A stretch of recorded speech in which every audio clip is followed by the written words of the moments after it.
You'll be doing yourself a favor if you avoid noise and light before watching the video. The biography we are going to tell today is about Jimmy Buffett.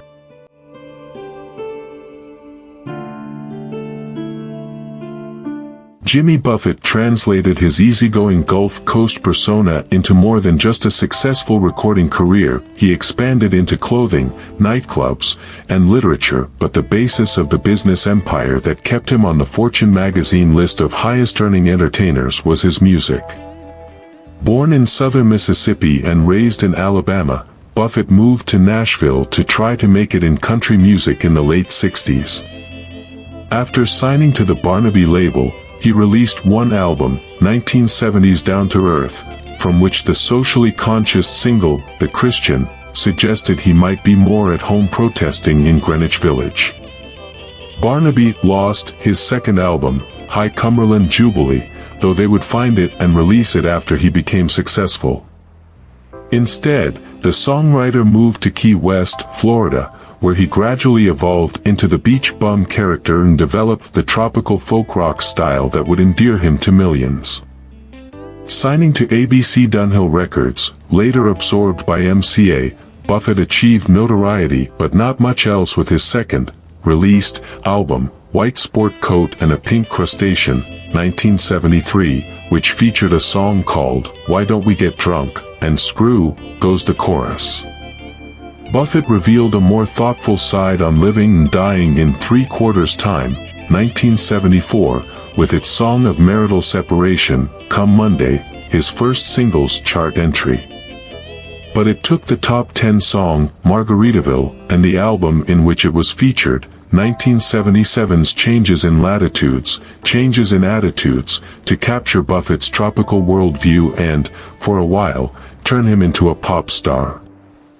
By the start of the 80s, Buffett's yearly albums had stopped going gold, and he briefly tried the country market again.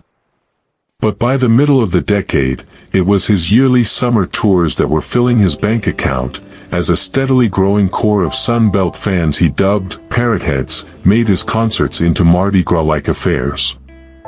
Buffett launched his Margaritaville line of clothes and opened the first of his Margaritaville clubs in Key West. He also turned to fiction writing, landing on the book bestseller lists. His recording career, meanwhile, languished, though a hits compilation sold millions, a 1990 live album, Feeding Frenzy, went gold, and a 1992 box set retrospective, Boats, Beaches, Bars, and Ballads, became one of the best-selling box sets ever. Buffett finally got around to making a new album in 1994, when Fruitcakes became one of his fastest-selling records. It was followed in 1995 by Barometer Soup and Banana Wind in 1996. The following year, Buffett began working on a musical adaptation of Herman Wouk's novel Don't Stop the Carnival with the author himself. After Broadway producers expressed little interest, the production ran for 6 weeks in Miami during 1997. In spring of 1998, Buffett released a collection of songs from the production as he began mulling over the idea of taking the play on the road. In 1999 he released Beach House on the Moon as well as Live, Tuesday/Thursday/Saturday. During the first few years of the millennium, Buffett's newly launched Mailboat label issued close to a dozen concert recordings, as well as the 2002 studio album Far Side of the World. 2 years later, Buffett allowed RCA to distribute his second Mailboat studio album, License to Chill. Live albums recorded in Hawaii and Boston appeared in 2005, followed by an all-new collection of songs called Take the Weather With You in 2006 and 2 more live sets, Live in Anguilla in 2007 and Feeding Frenzy, Live in 2008. In 2009, Buffett released Buffet Hotel, his first new studio album in 3 years. It debuted at 17. Next up was Songs from Saint Somewhere, which arrived in August of 2013 and debuted at 4 on the Billboard charts. 3 years later, Buffett released "'Tis the Season," his first Christmas album in 20 years. Buried Treasure, Volume 1, an archival release containing rare songs recorded in 1969, appeared in 2017. Buffett returned with Life on the Flip Side, his first collection of original songs in 7 years, in the summer of 2020. The album found him collaborating with Irish singer, songwriter Paul Brady and Promise of the Real leader Lucas Nelson. Later that year he issued the compilation LP Songs You Don't Know by Heart, to accompany the documentary of the same name. In September 2022, Buffett cancelled his concerts for the rest of the year, citing health issues, without going into specifics. He called off another series of shows in May 2023, once again mentioning health without offering details, beyond quipping on social media, "Growing old is not for sissies, I promise you." Buffett was well enough to sit in with Coral Reefer Band guitarist Mac McAnally at a show in Rhode Island in June 2023, but it proved to be one of his final public appearances. Jimmy Buffett died on September 1, 2023 at the age of 76. In the months leading up to his death, Jimmy Buffett faced health issues that prompted him to cancel or postpone several shows. The Margaritaville singer, who died at age 76 on Friday, was hospitalized for health issues twice over the span of the past year. In September 2022, Buffett announced on his website that he needed to refrain from touring for the rest of the year, citing health issues and brief hospitalization, which led him to cancel his shows in Salt Lake City and Nampa, Idaho, in October, and postpone shows in Las Vegas to March 2023.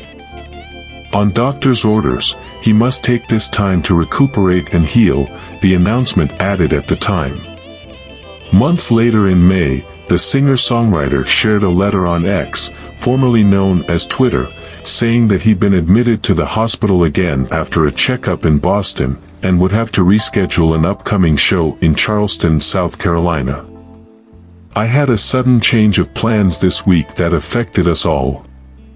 2 days ago, I was just back from a trip to the Bahamas, thawing out from the California winter tour, and chomping at the bit to get to Charleston," he wrote. "I had to stop in Boston for a checkup but wound up back in the hospital to address some issues that needed immediate attention."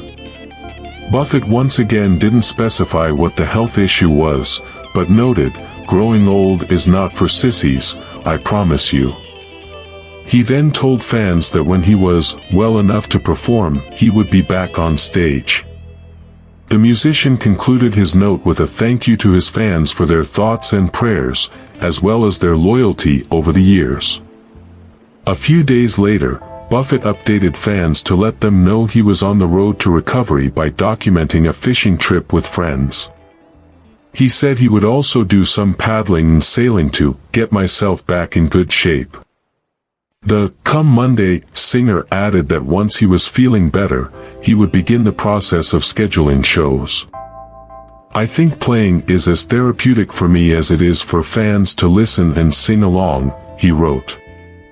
Looking forward to announcing a new date for Charleston as well as some new shows. Fins up. Buffett kept that promise and made a surprise performance in July during his friend and longtime member of Buffett's Coral Reefer Band Mac McAnally's concert at a Rhode Island waterfront bar. McAnally brought Buffett on stage during his performance of "It's 5 O'Clock Somewhere," during which concertgoers cheered as they sang along to the song. "Well, it is good to see an audience, let me tell you that," Buffett told the crowd in what would be one of his final performances. On Friday night, Buffett's social media channels and website announced that he had passed away peacefully on the night of September 1st, surrounded by his family, friends, music and dogs. The statement, which was accompanied by a touching photograph of Buffett sitting on a boat, added, "He lived his life like a song till the very last breath and will be missed beyond measure by so many."